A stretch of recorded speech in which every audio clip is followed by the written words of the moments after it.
Greetings, this is Body-Culinary, and today we are going to be exploring guilt, shame, guilt and shame and their connection to the symptom of weight loss, what I like to call weight release. We're also going to explore this in relation to diet, what we call diet, our consumption pattern, and also how this shows up in fasting. Many of us are looking to detox or to fast.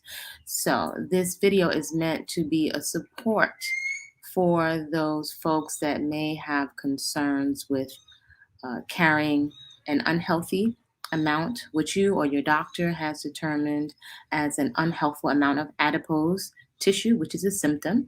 That is a technical term for fatty tissue. At the same time, I want to be very, very clear as somebody that has worked in the fitness industry, somebody that has competed in fitness, has worked with lots of clients, that has done nutritional coaching, that is an avid eater, and that also comes from a family pattern of morbid obesity and the comorbidities that go with it, which are usually diabetes, high blood pressure, high blood pressure, and the other complications, right? The disease that run in packs, as well as heart disease. At the same time, I really want you to explore that the manifestation of our weight goes much, much further than food and our weight. And so there is a lot to be said for internalizing shame and guilt. Now, if none of this applies to you, whatever doesn't resonate, feel free to leave this right here. I am not a psychotherapist. I am not a psychiatrist. I am a personal trainer for many years, a professional chef, also a natural born woman. Shout out to you, whatever your expression is, and a mother. And I am a lover of food. Food is very sensual. It's very it's very experiential. The colors, the textures, the taste. I enjoy eating. However, after many years of working with myself, observing my family patterns and clients, there are some distinct patterns that I have seen and have noticed that there is still no shortage of diet books after so many years. Like there are endless amounts of diet books and techniques for weight loss. I invite you to try on for size today to press pause on your uh, on a condemning tone, internal condemning tone, or making ourselves bad or wrong. I invite you to explore and with the intention of creating and cultivating an awareness of what we're eating, how we're eating, and why we're eating, right? I invite you to also consider energy consumption patterns, and this goes much farther than just the physical food. All these things have connections. Definitely the quality of the food or the lack thereof of quality, the timing and the state of mind we're in when we're eating, the amounts, and being able to be aware of satiety or satiation cues. There's a lot going on here. On or in my practice, I encourage a lot of quiet and introspection and using several tools that we have access to, which would be the garden, because it's deeply therapeutic and there's so many different other connotations to gardening. It can really give you an access point to shifting the way that food occurs to you, right? Quite often we're eating the food as if it's an inanimate object, and we're stuffing our body temples as if we are an inanimate object. So cultivating some plants, even if you're in an apartment or a complex, or even if you're renting a room, wherever you pay rent or mortgage, can be huge in catapulting your awareness around what we call food, what it actually is and what it's doing for your body. So it can help you bypass so much intellectual information overload and get right into a very intimate process about what we are actually consuming. They can give us a lot of access point and perhaps shorten your learning curve, right? And shorten your curve of cultivating awareness. In addition, some other principles that we love to work with here are cultivating a personal movement practice. What most folks would call exercise, I like to refer to as a personal, something that is personal to you, a personal movement practice that can include things that you are drawn to, whether that's flexibility, stretching, yoga, jump rope, dancing, right? It's very hard to be upset when we're jumping up and down and playing. So, a form of play that also incorporates elements of challenge, right? That get us into vigorous, joyous movement. When we're shaking the body up, we're really shaking up the lymphatic system, which needs to be pumped in order to gently move waste product out of the body. So I'm inviting you to another perspective around this human suit that we are all walking around with, and perhaps with another set of eyes and another perspective, we can start to become more relaxed and heighten our awareness around what and why we're eating. So, today, guilt, shame, fasting, diet, and weight loss, I invite you to try on for size weight release. The language that we use when referring to ourselves, quite often we're moving at such a pace, we may not notice that a lot of our language is loaded with cues or instructions, right? Linguistic shaming, making ourselves feel bad and wrong, and making ourselves feel bad and wrong, and I'm not talking about lack of accountability, but shaming ourselves definitely has an effect on our subconscious. And a lot, science has proven, and we may be aware or may not, that most of our conscious or waking actions are driven by our subconscious, as well as quite often we are in what I like to refer to as a state of triggeration. And the five, six basic human fears are often being triggered: fear of poverty, fear of loss of love of someone, fear of death, fear of old age. These are basic primal fears that bypass all logic, even if we have several degrees. So this is really a study in human psychology, which we don't often get in grade school or even in college. We may even take on another profession, or be engaged in religious or spiritual practices, still not understanding how our behavior works, how this mechanism is processing instructions and information.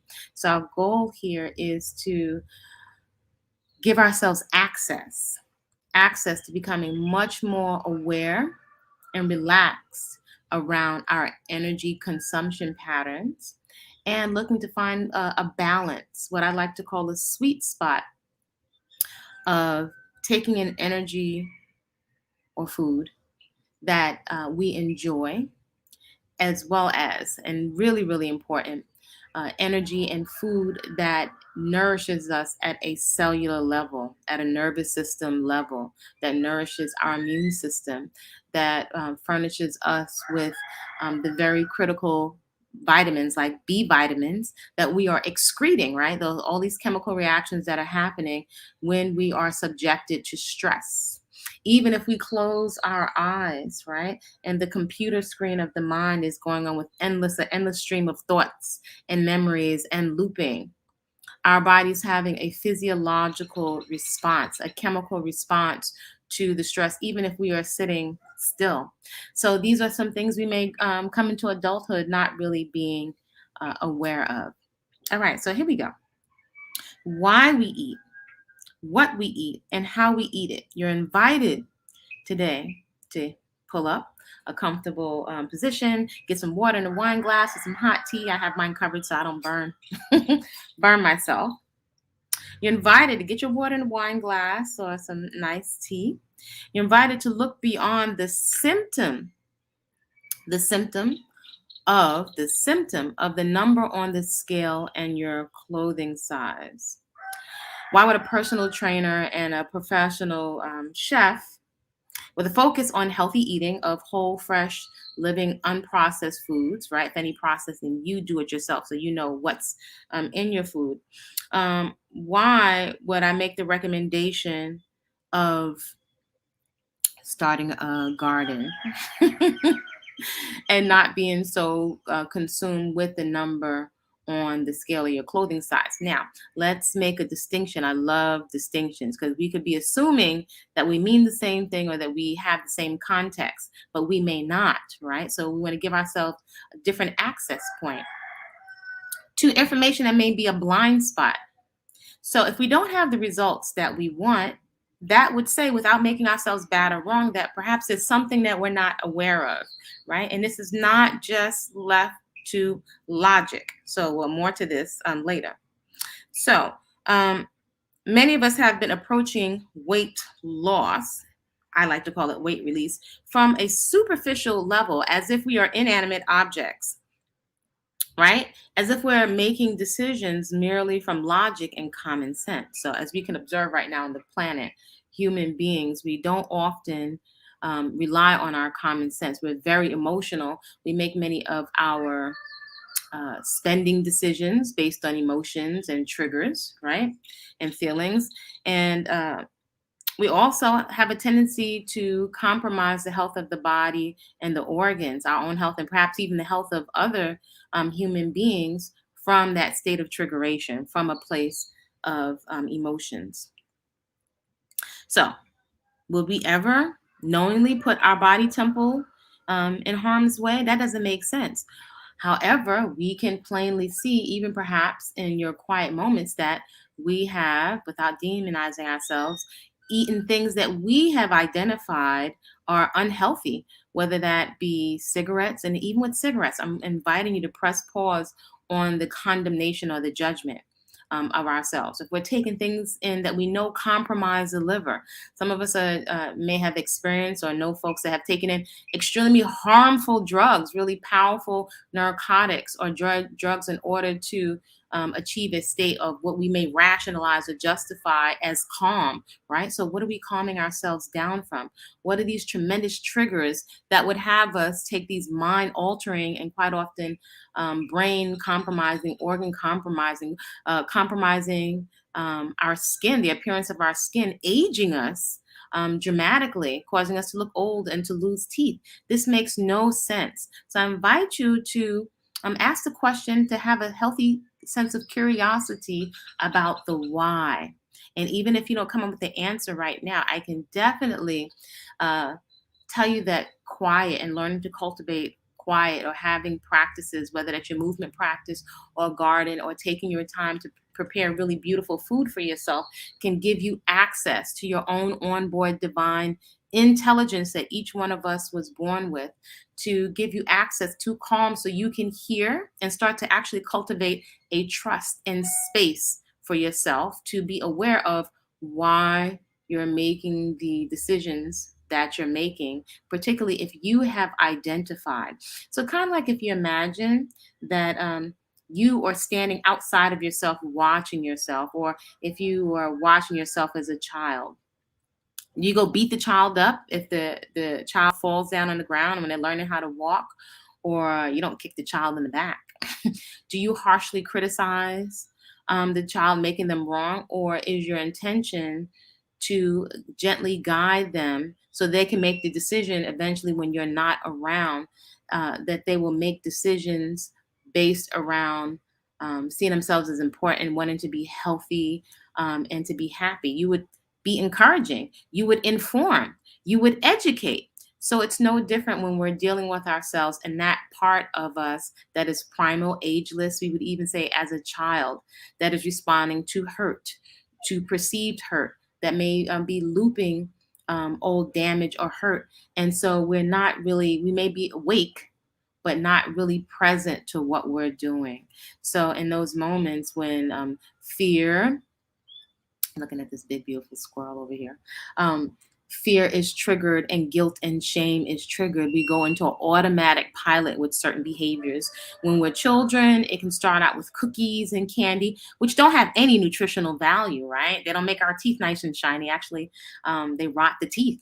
And if we look at the numbers of diabetes, that is global and rampant. And if we look at the amounts of children, right, that we see with so much diabetes, sometimes it has me question some of the the for-profit rituals of, Halloween candy. Now, I am not a party pooper, and I recognize we want to have good memories for our children to look forward to.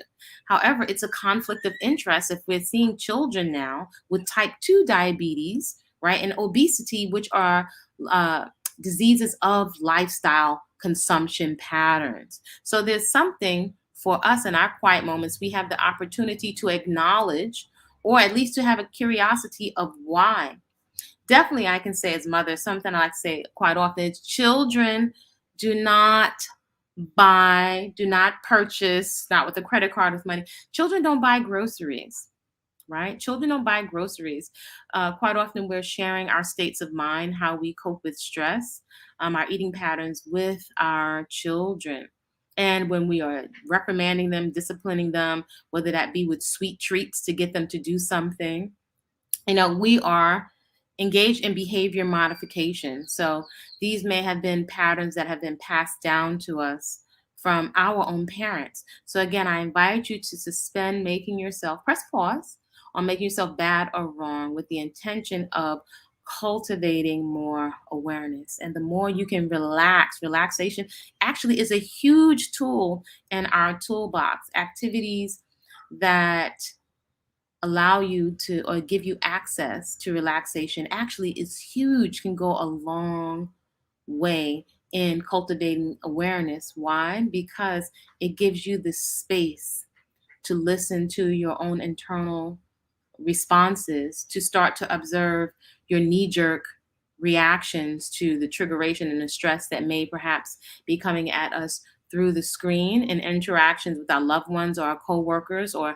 to people you may be in close proximity or relationships with, where you have a pattern of triggering each other. And so then we have these knee jerk responses. So again, I will repeat again, the goal is to slow down, to start to become aware of our breathing. The breathing gives you a big access point, right? To start to stop and become aware of the flow of thoughts that we are following mindlessly, right? So that guilt or shame, right? So I invite you to try and emphasize what I like to refer to as the backdoor mentality. And so what is meant by the backdoor mentality is the things that we're doing that we can identify in our quiet moments, right? I'm not there with you, that make absolutely no sense. Now, I'll be very practical.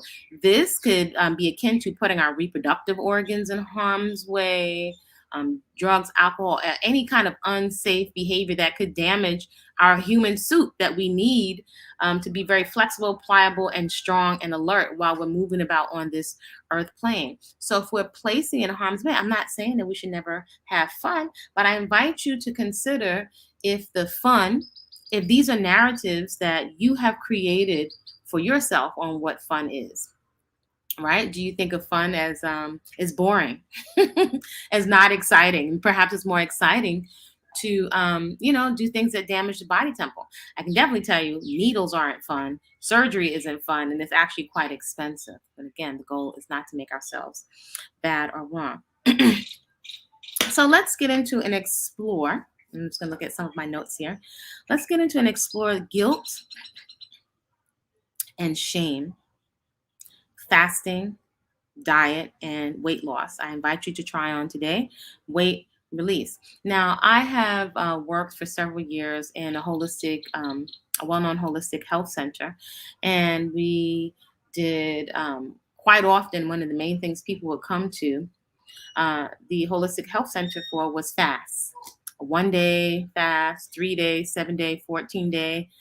There were some folks that went on their own to do like 100-day fast. Now, a wonderful distinction that I was given from my mentor is nutritional fasting versus water fasting. So the way I was trained, I was told that most people are not really in a space, perhaps, to water fast. And what's meant by that, they may be going from one extreme to another, right? And I've come to observe many of us may not have a plan for how we would like to consume, a plan, a commitment, a focus on how we would like to consume after the fast. Many folks don't prepare for the fast, take the time, right? Because quite often we're feeling emotional, guilty. We've gotten perhaps a health diagnosis. So we'll go from binging, or some folks may even pay to do a fasting program, and knowing that they're going to do a fasting program that starts tomorrow or on Monday, go on a full out binge of macaroni and cheese, and not demonizing these things, macaroni and cheese, potato chips, alcohol, party like a rock star, eat until we're almost like busting at the seams, knowing that we're going to do a fast. And I've heard it said, I might as well go eat all the stuff because I'm going to do a fast. Well, without proper education, that could actually be damaging the organs, right? And be a setup for a binge purge cycle, right? Where we're feeling guilty or shameful. And we go and we eat all of this food, and we don't even get the effect out of these expensive fasting programs and nutrients and supplements that we're paying for, because we just basically went and super clogged up the body, stressed the organs out. The stomach, by the way, is only but so big, right? We stress the body out with all these foods, and then attempt to perhaps take colonics or enemas or laxatives as if there's a quick pill fix for what we just stuffed the body with. So it's a lot of extremes and stress that we're taking the body to, because out of anxiety, we want certain kinds of results right away and right now. So this is a huge distinction. Quite often, we want to override the process. We want to skip the process. We want to skip the accountability for what we have done to our bodies. We want to skip the accountability for doing things in a process. For example, preparing for a cleanse. Now, by the way, the body is cleansing and building on its own all the time. The body is actually quite intelligent. It knows what to do, how to actually fall and stabilize to a healthy weight depending on our movement patterns and our energy consumption, our food consumption patterns, as well as the timing that we're eating. The body knows what to do. Right now, if you take a scan and if you look at your body and you touch your tummy to feel perhaps if you have some undigested meals there, or some bloating, or you feel discomfort, or you haven't digested what you ate last night, or perhaps you may feel heavy if your food didn't have a lot of water or fiber, you just ate too much of a quantity. If you just slow down to feel, you can just tune into the fact that your body is just storing excess food and excess energy, right? Perhaps the quality of your food isn't very, very high, but even though it's very flavorful. So the body is responding to whatever instructions you're giving it. If you're giving it perhaps foods that are loaded on flavor, very, very colorful, however, aren't nutrient dense, full of nutrition and antioxidants, right? Which our cells need to be very, very vibrant, what we need for beautiful skin, then the body is like a fingerprint. It's a story. It's telling a story about how it is responding to whatever it is that you're putting into it. So some of this information you may be aware of or you have heard before. However, a distinction today is the slowing down to become aware. That's a big part of what's missing, because the weight is just a symptom.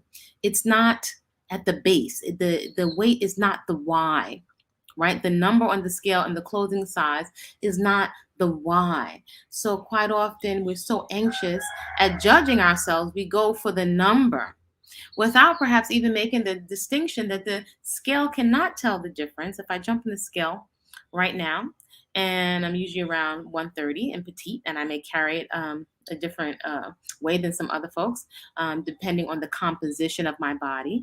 The scale cannot distinguish between how much water I have in my body, how much bone and mass I have. It's not water retention, adipose tissue, or fatty tissue. The body can't tell. In particular, if you have a good amount of lean mass. Now, if you've been diagnosed with obesity, then that is more so a number that you really want to pay attention to for safety, right? So you can discern whether or not you are in the danger zone in terms of carrying too much unhelpful weight around, and it's taxing your organs and your vitality. Yet it's only a symptom. I invite you to relax and consider it's just showing me this additional way. It's only showing me where my headspace is at and how I've been soothing or self soothing. I invite you today, without just pressing pause on guilt and shame, to allow yourself to experience satiation. I'm more than like you've been experiencing satiation by eating as much as you want. So I invite you to give yourself, consider what it feels like or what thoughts come up for you, right? When you think of eating as much as you want. Right. So now we're going to go into the backdoor mentality. You're invited to grab your journal, and you can feel free to replay this anytime you like. You feel free to grab your journal and note, when it comes to eating as much as I want, what kinds of thoughts, right, without censoring them, come up for you? Do you feel guilt? Do you hide when you eat? There are many folks that we have experienced, perhaps if you have been mishandled as a child. There are connections to self soothing with candy or sweets, different things to add sweetness or comfort. Right. I invite you not to make these feelings wrong, right?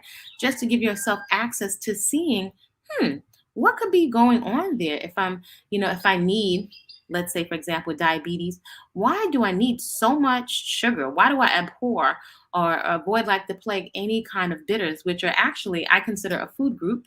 It's a very, very important food group. A lot of the foods from the plant kingdom and queendom that we need that purify the blood, that counter parasites, are often very, very bitter. Isn't it interesting, though? You don't see lots of commercials online for bitter herbs like aloe or parsley or broccoli rabe. Yet these are some of the very foods, that food group, that trigger a healing response in the liver, right? That filters out medications and poisons out of the body. So I invite you to consider these very, very important organs, not just the skin, right? And I'm saying that as someone that's had a lot of acne and hyperpigmentation, not just the muscle, which all of us are looking at, on stage if you go to fitness competitions. Imagine if we could just peel back your skin and look at your very small, delicate, compact, pliable organs that are filtering out poisons, toxins, and their job, like the liver, is to metabolize fat. And if we're giving it, even if it's quote unquote raw vegan, much more than it needs, if we're never allowing the body to rest. So we can have all this intellectual conversation, this good conversation, and still, when we are triggered, boom, we go into an automatic pilot, right? And so I invite you to take your journal and to write down whatever comes up for you now or later at your leisure. What comes up for you when you think of eating as much as you want to the point when you're satiated? I invite you to consider, how much would that be? Would that be one plate, two plates, two and a half plates, three plates of food? What kinds of choices of foods do you have on the plate?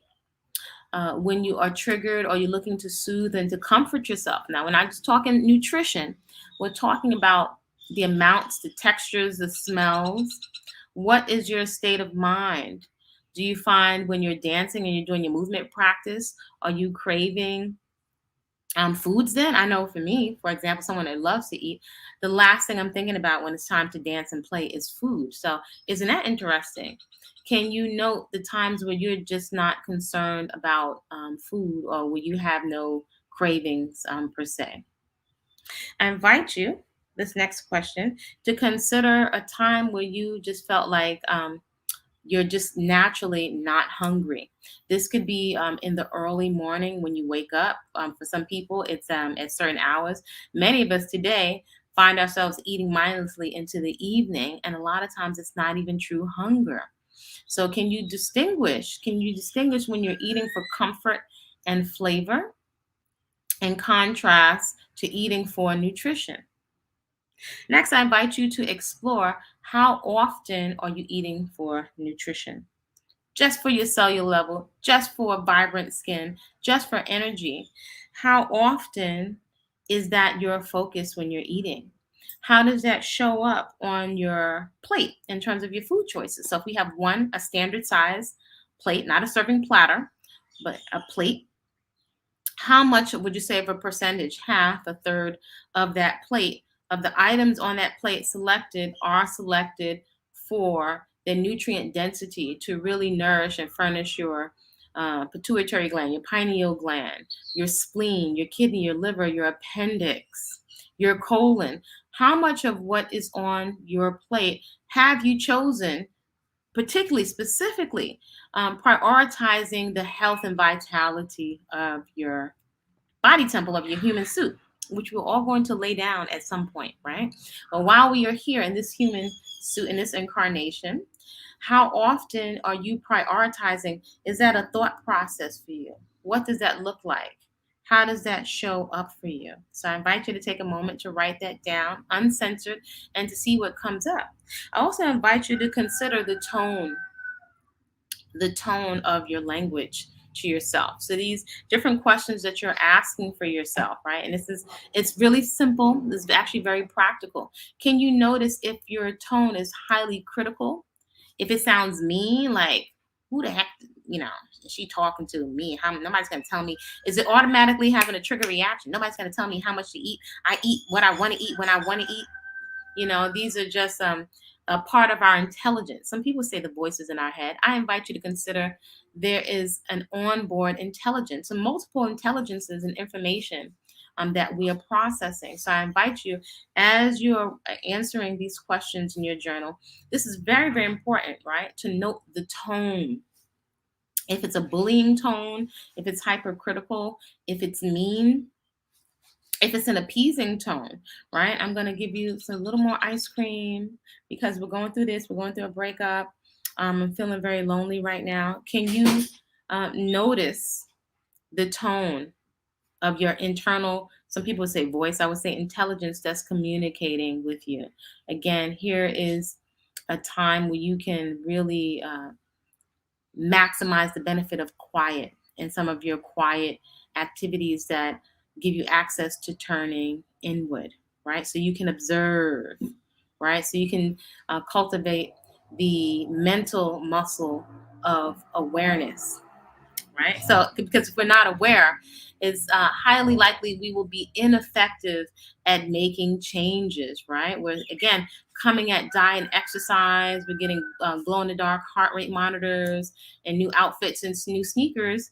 However, we're only addressing the outside and we're not really delving into the why. It seems like it's very, very slippery, right? It eludes us, like we don't have access, right? To, for example, I've had many clients over the years tell me, very successful in business and in life and in education, that I've mastered all these other areas of my life. However, this thing with food and fitness seems to always elude me.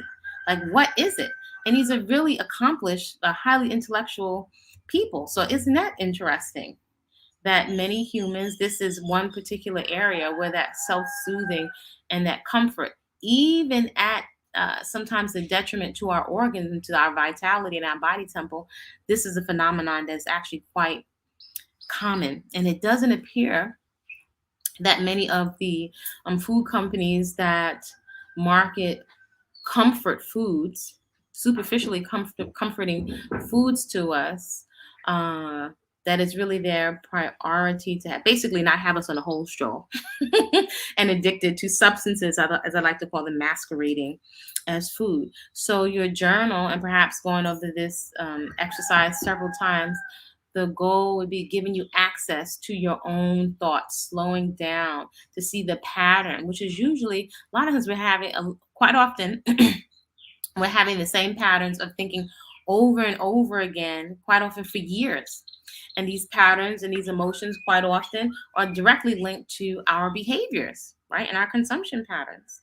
So I invite you to note what kinds of feelings, right? What does it feel like when you're eating? Are you feeling sad, happy? Some of us can eat for any of these different reasons. But the guilt and the shame, you would think um, that it will be opposite, but it appears that very deep, subtle guilt and shame have us self-medicating, we're not feeling good about ourselves, right? If we're feeling disturbed, disgruntled, uncomfortable, we're looking for a way. It doesn't feel good, so we're looking for ways to make ourselves feel better immediately. However, it has a reverse backdoor effect. Why do I say backdoor? Because eating substances, and only you can determine if what you're consuming primarily is contributing to you feeling more vital, vibrant, and alive. If it has us quite often looking or feeling a certain way, then we feel bad about that. And so we're feeling more guilt and shame. So then we compound it and we continue the same behavior patterns, yet it makes us feel worse if we, in our quiet moments, don't feel quote unquote happy with our bodies. So now, how can perhaps we work with this backdoor mentality? Now, very interesting. I came across recently a picture of some women who are, for all purposes, are very, very large. They have a good amount of additional, some would say unhealthy, adipose tissue. If you had to diagnose them, they'll be all diagnosed as obese. Yeah, what I thought was very interesting, and I'm a forever learner. These women were, all of them, every single one was so absolutely stunning, like stunning, exuded and and a presence of sensuality, very, very attractive. And it doesn't mean that human beings don't have flaws, that we don't do things that damage ourselves sometimes. However, it's very, very distinct. And as someone that has competed in fitness and has been very, very fit and muscular at different times in my life, I could also, this picture brought certain things to mind, because it really stood out to me. And this is not the first time. I've seen several times now women who, and I think this occurs mostly for women, it's not exclusive to women, but mostly for women in society. I've seen several women who are very, very large shaped, larger women who exude a certain type of sensuality and attractiveness. And it occurred to me, oh my goodness, somehow, how can I describe this? I felt like almost I was learning something from, or picking up on something from looking at these women. And I realized that perhaps we're judging what people look like, right? And some people take that on, but perhaps something to consider, right? Not just from a health point of view, because again, we're not always logical. Quite often, we're not logical creatures. Is that these women are allowing themselves to go through their process and to comfort and soothe themselves. So even if we have, and society has judgments to make them bad or wrong for being unhealthy, technically it's not any of our business. Now, if it could be perhaps, costing them something to go through, likely costing them something to go through the process. What really came up for me is noticing how much we are projecting our fears of perhaps, am I going to become obese, or fears around those basic fears of being alone or losing love because of overweight. The fear, again, the back door, making you munch out of nervous anxiety. Fear of poverty, which is really interesting. The fear of poverty, you would think, and I've heard it said before, how can somebody be poor and they're shamed for being overweight? However, it is known now that in areas where, or quote unquote impoverished areas that don't have access to fresh food, what is usually available are cheap non-food substances that are full of flavoring. And usually, folks, that it would make sense that human beings who are fearful of poverty or under tremendous amounts of stress, if you put someone that's been traumatized or exposed to lots of stress and you give them access to drugs, alcohol, or comforting substances, superficially comforting, then that's really a setup.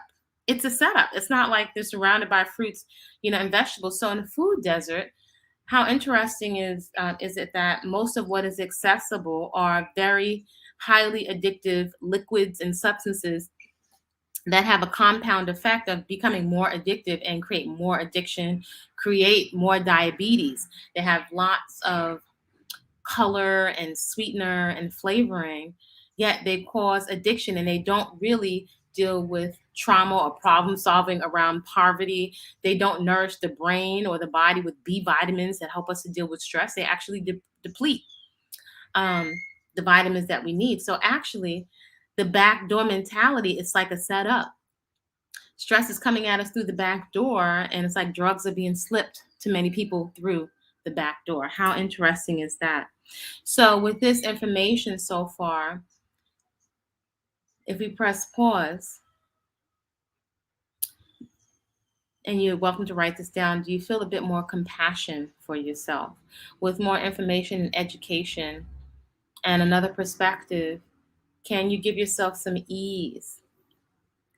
Is it even possible that you can give yourself space to notice and grace, to have compassion for yourself as you're looking simply to make yourself feel better? Just to know, I just want to make myself feel better, and to know and acknowledge perhaps the way that I've been doing this is through food. Just to give yourself space, I invite you to write in your journal, what does that feel like? That I'm allowed to make myself feel better. What kind of effect does it have on us psychologically and through the back door when we give ourselves permission to be able to relax and to feel better? Could that perhaps give us access to making healthier choices, right? When we can step outside of our thinking and reasoning from being in a trigger response, to notice, well, this has crunch and it has flavoring and it's delicious and I love the scent. However, I can distinguish that this is taxing my liver. Could this perhaps give us the space to think, well, is there anything else that tastes just as delicious, that I can comfort myself, that's not going to put my organs in my body or my skin in harm's way? And is it possible for me to eat enough that I need and to digest it and assimilate it? And then to know if I'm still looking to comfort myself, to perhaps press pause and ask the question, well, what am I needing comfort from? I invite you to just take a moment with your journal to explore, what am I needing comfort from? I invite you to consider, and you're welcome to write this down or whatever comes up for you. It is healthy and okay to experience pleasure, right? We could be perhaps guilting and shaming ourselves, right? And it comes right through the back door. This guilt and shame, then when look to need to make ourselves feel better with more medication. It's quite a slippery cycle. So I invite you to explore what comes up for you when you think of it's healthy to experience pleasure. What kind of narrative? Is it a narrative that you created? What kind of narrative comes up around experiencing pleasure? I invite you to consider, it is healthy to create safety for myself. Now, what does safety, what does that look like? What does that feel like? Does that look like a food? Could perhaps that we create a feeling of safety with a bath, with a cup of warming tea? As someone that has consumed whole, fresh living foods for um, exclusively for over a decade, and for a long time, didn't eat, stopped drinking hot tea. And I have a low tolerance for cold, and the tea made me feel better. Well, I have recently, in the recent last couple of years, started to re-implement teas because I realized it made me feel better. So I give myself permission, right? All kinds of guilt and shame, even with raw veganism, but these labels, which can be divisive, not just with other people, but also to our own selves, right? Not acknowledging ourselves. So I give myself permission. Like, why would I be feeling guilty about tea? It makes me feel good. It makes me feel warmed. And also, I'd rather drink some nice cinnamon apple or some scented tea than fill up on a bunch of 20 servings of raw cookies. So, what do you do to make yourself feel safe other than food? Do you have any practices or rituals? Is it shavasana at the end of your movement practice? Consent. Is it possible that you can give consent to yourself to experience pleasure, right? And safety. What is safe pleasure? Where you can relax and feel safe. What does safe pleasure look like when it comes to food consumption, energy consumption, to your other consumption patterns, you know, people and things that you're engaging with?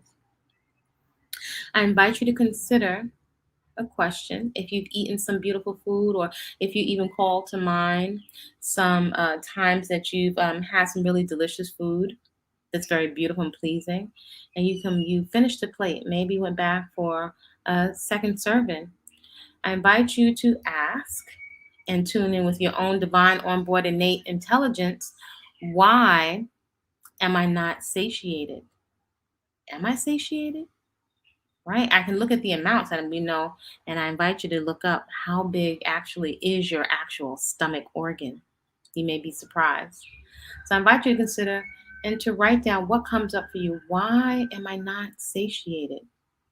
And to relax and to allow that intelligence to bubble up to the surface, right? Especially in your garden, as you're cleansing and beautifying your home space, or perhaps as you're doing your stretching, right? The cultivating of the awareness is really, really important.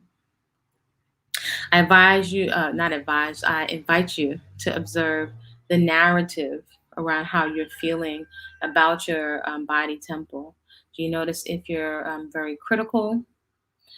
Is part of that, that critical tone and your narrative. Where did that come from?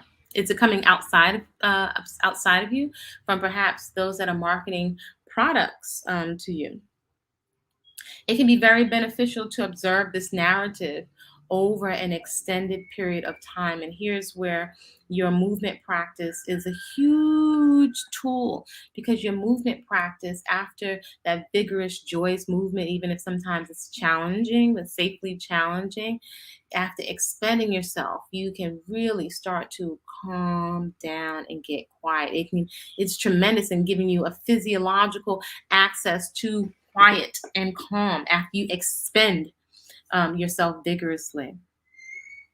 So, to engage in a movement practice over the next month, 2 months, 3 months, cultivating a new habit can go a long way. And I invite you to journal about it and to check in and to share with me. I would love to hear how observing and engaging in a movement practice for an extended period of time, do you notice, can that give you more access to quiet, so that in the quiet gives you access to hearing the dialogue and the narrative that is going on in automatic pilot?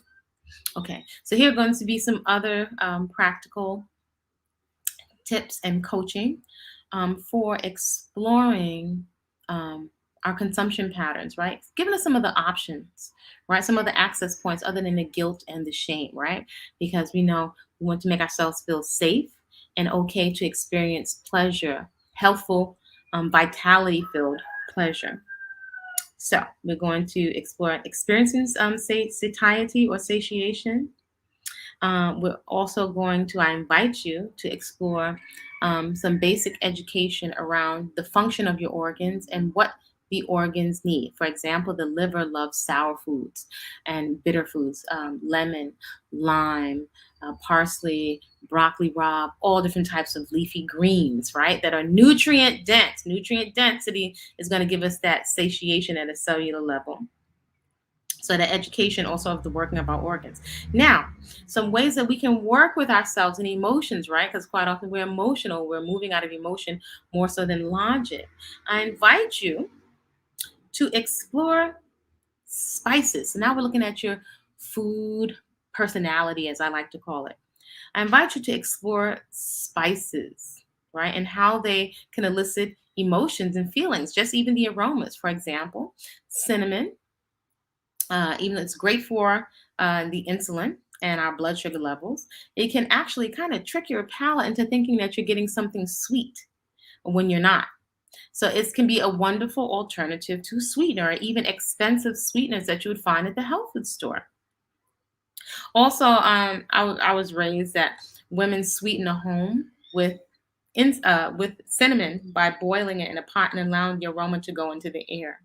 Cinnamon can also spark really pleasant memories of holiday time, or if your folks made porridge or oatmeal, the scents, vanilla, cinnamon, is very calming and soothing and very warming, especially like if you like chai and cardamom, those types of scents. So I invite you to expand on your spices, curries, cardamom, I love the essential oils inside of spices. So I love to grind them fresh in my modern pestle or with a small coffee grinder that I use for that purpose. I'm not a coffee drinker, but I do love the scent. So scents can be very, very calming or stimulating, right? So we have spices, temperatures. So I invite you to consider, you're welcome to write this down or see what comes up for you. How do the temperatures of food make you feel? Warm, hot, cold. For example, many people usually don't like cold food. Room temperature, eating living foods for many years. I've eaten um, room temperature food, right? Not cold, not hot. And I've also learned to manipulate the spices in food for warmth, especially being in New York City as a personal trainer eating living foods, as someone with a low tolerance for cold. I found that spices, again, the cinnamons, the cardamoms, the cayenne, Gramalouse hot pepper would make me feel very warm from the inside. So spices can also, I like to say, to keep your palate entertained. And this can be very, very important to that satiation in a way that doesn't leave us food drunk, right? And too heavy from very, very heavy food. So we have spices, we have temperatures of food. We also have the textures. Children can be very particular about food that's mushy or crunchy or soggy. Like I never liked soggy cereal. I liked it crunchy. Some people really like soggy cereal. So the textures, we have very, very sensory. Food can be very, very sensual. I invite you to take a moment to note what kinds of textures of food. Do you cook your vegetables until they have no more crunch? And not a lot of vitality or nourishment in them. However, maybe that it's soups that you like. Some people don't like slime. What kinds of textures do you like, right? So we're just adding some more information and awareness from inside our information rather than just reading a book. How are we feeling about this ritual, this practice of eating that we do pretty much mostly every day? So I invite you. So we have spices, temperatures, textures. I invite you to consider combinations. Do you like sugar, salt, fat? Sugar, salt, fat. Do you like salty and sweet? What kinds of salty and sweet foods do you like? So just like many of us have our favorite clothes, quite often we like to eat in a particular order out of a particular bowl. Quite often we may be standing over the sink, standing up, or eating while we're rushing down the street. So all of this is saying a lot about our awareness or lack thereof when it comes to our energy consumption patterns. The timing of your food.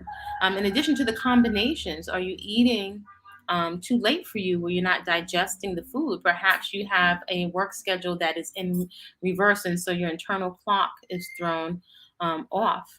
So, are you picking up on the satiety cues, or perhaps your combinations are such that they're creating gas, or you're not able to sleep peacefully through the evening? So, all of these things, one build on top of the other. I invite you to take a moment to write in your journal and see what comes up for you.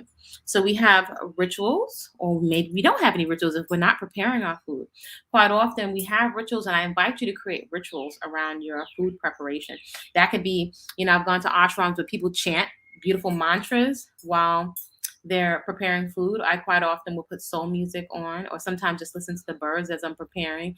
I have my special knives and my cutting boards. I'm very big on particular cups and plates to make my eating a very beautiful experience, other than the calories and the actual food.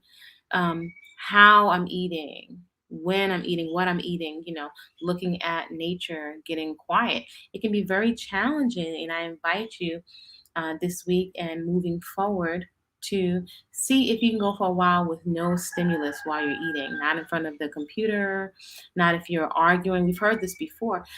Let's see and explore. What do you have to lose to see if you can be quiet and just focus on the food you're chewing, to notice if you're even chewing the food thoroughly, right? And looking at the timing of eating. I notice I'm not very hungry in the early morning, but many of us may feel very obligated, almost like a shame thing. You may be saying, I don't need food early in the morning, but we've been programmed for years that you have to have this big, heavy breakfast. So we even listening to our natural cues. So the safety, the safety. Do you feel safe in the environment where you're eating? Do you feel like you have to go off into a corner and eat by yourself? Sometimes that's a good thing, so you don't have distraction of people talking, so you can be aware. But you also feel shameful about the food that it is that you're eating. That people would judge you because of your weight, because you're underweight or you're overweight. You could be considered quote unquote skinny or frail, quote unquote, and people could shame you because you don't gain weight. And so you could be in the reverse, coming through the back door, eating more junk food and more burgers, and putting on several pairs of jeans in an effort to gain weight. It's very interesting. Some of us are even sparked to alter our bodies surgically because of guilt and shame, more so than for health. So, um, some other tips and things that we can have access to that I invite you to consider. If you have beautiful clothing, some of us may be saving clothing, plates, things we paid a lot of money for, china, for special occasions. I invite you to consider experiencing pleasure now. Again, some other options other than the physical food we're eating.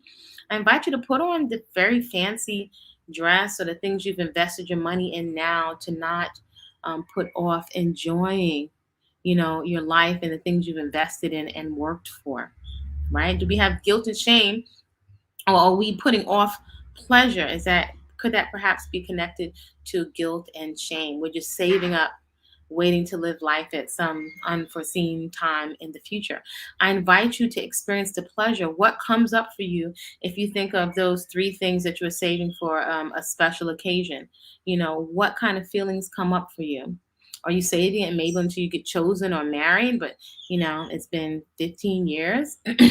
So maybe perhaps you can give yourself permission to put that dress on and even dance around in the house by yourself, or take yourself out. These are other forms of nurturing and giving ourselves pleasure and having experiences with ourselves. And I'd like to invite you to, and this could be a loaded one for many of us, that fear, one of the basic fears, loss of love or never finding love, may not be experiencing intimacy, right? And again, the fear could come through the back door and have us put ourselves, our reproductive organs and our stomach organs and the rest of our organs, our heart and our arteries, in harm's way due to fear. It comes through the back door. So I invite you to consider, right, in this world full of millions and billions of people, I invite you to consider other forms of love. First of all, spending time with yourself.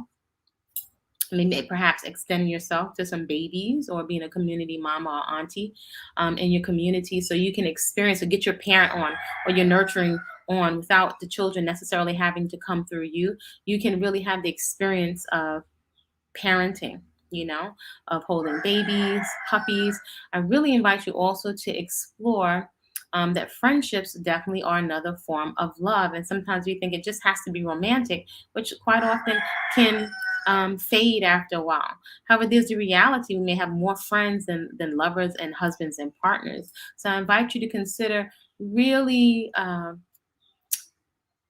really holding in esteem and not taking for granted the friendships that you have. Even if it's a light friendship and you have people that you see at your dance class, or that you commune with yoga, to really enjoy other human beings, so you don't have to feel so alone, right? There's a balance of all, one and alone, but really capitalizing off of the experience of friendships that actually do have, that we may not be taking advantage of. Even cousins, aunties, siblings, finding other people perhaps to do some other kinds of activities with. And it's wonderful to come together around an activity rather than complaining all the time. It can just give us, again, another feeling, because the complaining, feel bad, comes right through the back door. Guilt, shame, fear, usually we'll wind up having to medicate ourselves. So now, as far as fasting, many of us may feel like we're beating up on ourselves, like we have to do a fast. Now, it's interesting. There are times we may likely be drawn to fast or just not to eat. We're calling it fasting, but there are just times when we don't need to be eating. If you're feeling very sad or upset, that's not really the time to be eating, unless we have nervous anxiety. So sometimes perhaps we could go a longer way in eating and being calm enough to eat appropriate portions and to listen to our body to eat appropriate portions for ourselves rather than going to an extreme of fasting that we haven't prepared for, and mostly and mentally and emotionally we haven't prepared ourselves for. Diet. I invite you to press pause on diet and consider what I like to call the sweet spot, right? Because we don't need one more thing to divide us. Healthful eating, if we just ate only what we need, not any more, any less. And that is usually going to require us to feel, to start to cultivate the awareness of feeling and being present in our body to notice when we've had enough. Our elimination is going to give us cues to that. Our skin and our organs are communicating that to us. Our energy level is communicating that to us with some education and some support, as well as some simple practices that we have access to.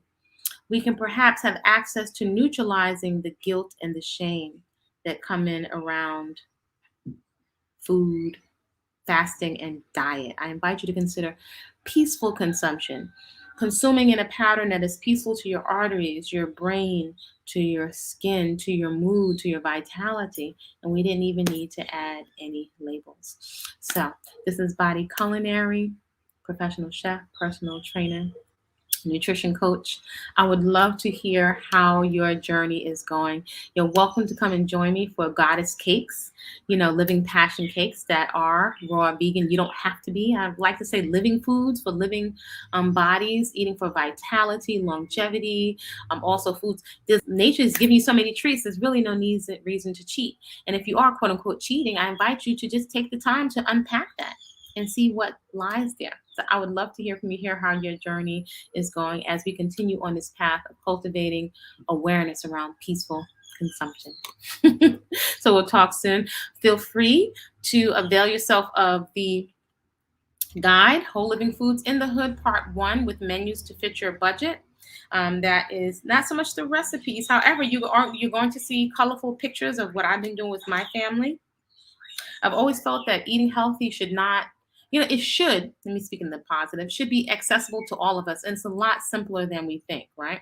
Just when we're eating real food that the cells can recognize. That is the litmus test. So you can see exactly what I've been doing. All the questions that I thought that I would put to my younger self, or someone asked me questions and pictures and visuals, I put it right there with samples of different shopping that I've done, whether small or large, from going to a wholesaler to the food co-op to just a fruit and vegetable stand, and some ideas of what I'm doing with all this fresh, whole, unprocessed foods. In terms of me clearing up my acne with food and movement, you can see that, as well as pictures of what my skin was looking like, which is really that was really uncomfortable. You can get that in Natural Beauty, no products, only food. That is how I assisted and made space for my body to do what it does, which is heal and find a balance. You can find that on body-culinary.com.